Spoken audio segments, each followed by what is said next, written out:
Бројот на настраданите во трагичната несреќа на автопатот во Бугарија, како и во претходни несреќи, за жал беше предмет на бројни шпекулации и дезинформации. Дали се 44, 45 или 46 жртви? Без да заврши официјално идентификувањето на телата на настраданите, во моменти кога нивните семејства и целата јавност беа под силни емоции, дел од медиумите, врз основа на официјални, но и неофицијални податоци и извори, градеа интерпретации и објавуваа неточни податоци за бројот на жртвите. Во некои од објавите медиумски настрадаа и преживеаните.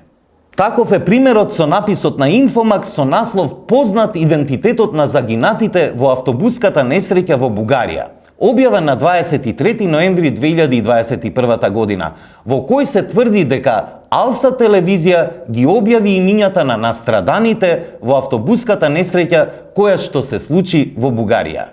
Меѓутоа, Алсат не ги објави имињата на настраданите, туку списокот на сите 52 патници кои се превезувале со автобусот.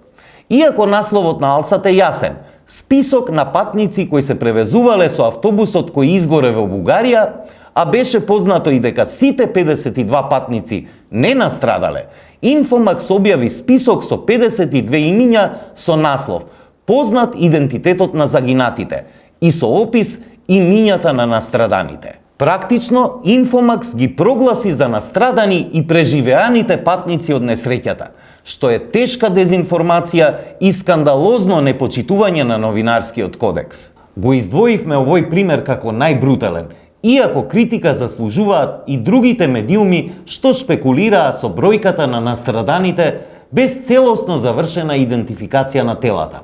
Тоа е спротивно на етичките стандарди, но и нехумано, особено кон семејствата на жртвите.